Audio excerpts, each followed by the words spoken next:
Hi, guys, and welcome back. And if this is your first time, welcome, welcome. My name is Kelly Floyd, and I am a speech language pathologist with Bright Start. And we are so glad that you're here. Like always, I'm going to remind you to like and subscribe to our YouTube channel or whichever social media platform you enjoy utilizing the most. And I'm so excited to have you back. Maybe you've been following along for a little while. If you haven't, please go back and catch some of our videos. We like to share lots of tips. We've shared lots of things that have explained our therapy services. We've talked a lot about burning questions that we have, and we're sharing another tip today to help move your child forward in their speech and language development. Hopefully you've caught my video about observing your child and figuring out what's important to them and what lights them up.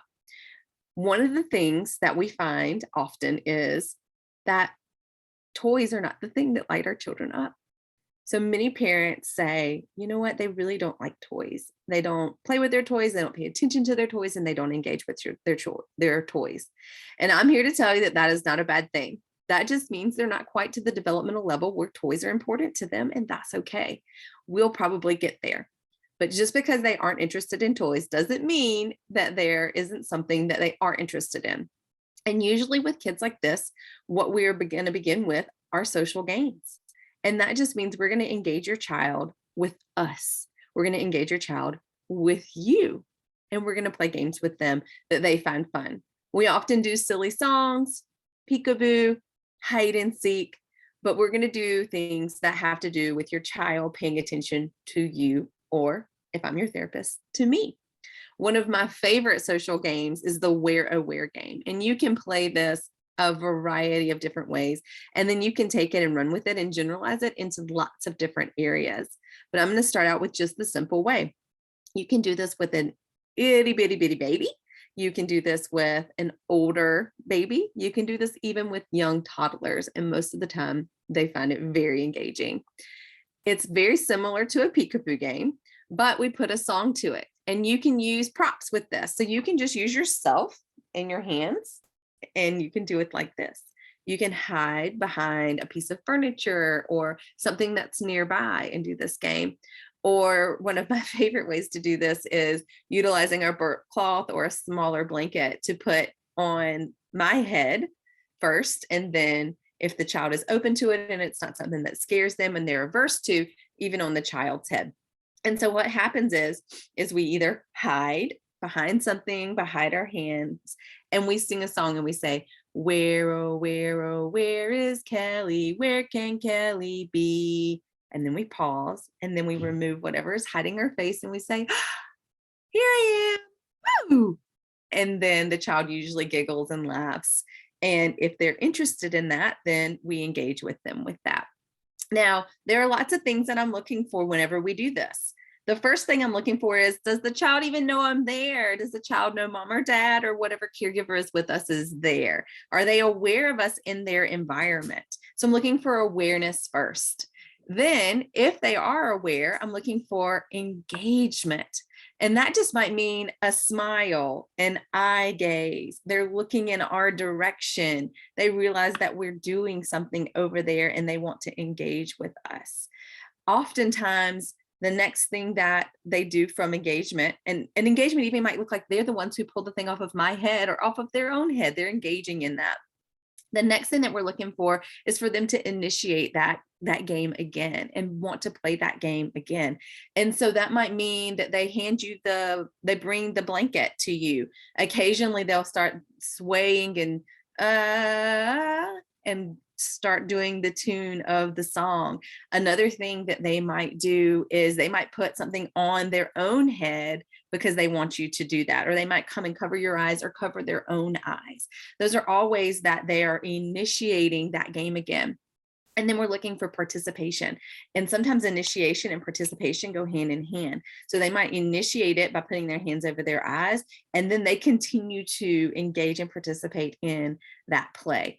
Those are all the things that we're looking for with social games. Now, this particular social game happens to be one of my favorites, but it's not the only one. There are lots of different ones that we can do. We can use a song. One of my favorites is the Row Row Your Boat song.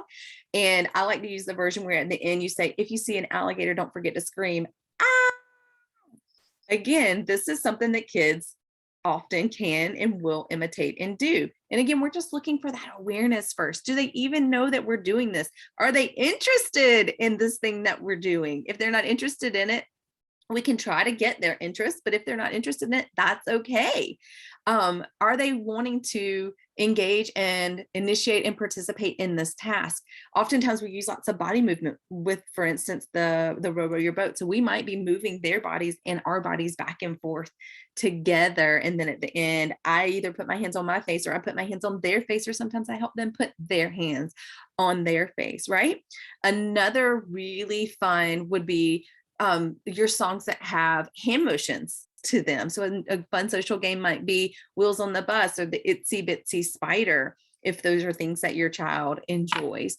Sometimes it's none of that. They're not interested in any of that, but maybe they're just an itty bitty little baby and they're sitting in a bouncy seat and you're just looking to see, are they aware of us? Are they engaged? Are they following me with their eye gaze?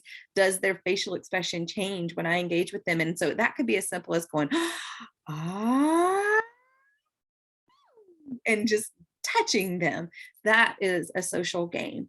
So sometimes kiddos aren't interested in toys. That's okay. They're not ready for that yet. They will be. We will get to play. Believe me, there will be favorite things that they enjoy. Maybe not the way you think they will. They might start exploring toys in ways that are not the ways that you expect them to. And that's okay too. We'll get to that another day. But if they aren't ready for toys and that's not where they are in their development, then we're going to back up and we're going to start with social games and fun songs and play in that way. This might also look like diaper changes. I don't know if you guys talk to your babies when you do diaper changes, or if it's just a down and dirty one, but if you do, or maybe when you're getting them dressed or undressed for a bath time, taking their little feet and covering your eyes and saying, boo, whenever you do that is a really fun way, or moving their legs back and forth like windshield wipers and singing the wipers on the bus go swish, swish, swish. Or even taking something and putting it on their head and then letting them pull it off, or you helping them pull it off.